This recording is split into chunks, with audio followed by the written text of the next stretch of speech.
Mo sa block yung ginawa mo kay Jun Mar sa last second. No time to celebrate. It's a series. We need 4 wins. So as much as crucial tong panalo namin, we're looking forward to the next game. So quick turnaround. So yun. Describe mo naman gaano kahirap yung naging trabaho nyo in guarding Jun Mar, lalo pa na foul trouble ka agad eh. So gaano kahirap lalo semifinals. Kailangan lang talaga we gotta stick with it. Yung kailangan focus lang talaga sa game. 48 minutes. So ayun.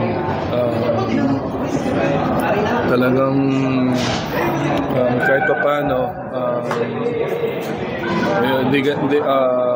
San Miguel made a run, and then we kinda made the run ourselves. So kahit pa paano yun,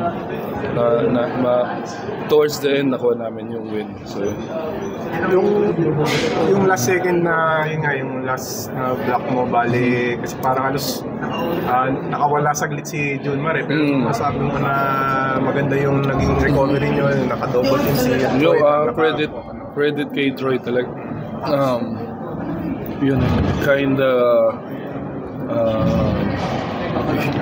he made Jun Mar nag-sidestep siya, and then yun,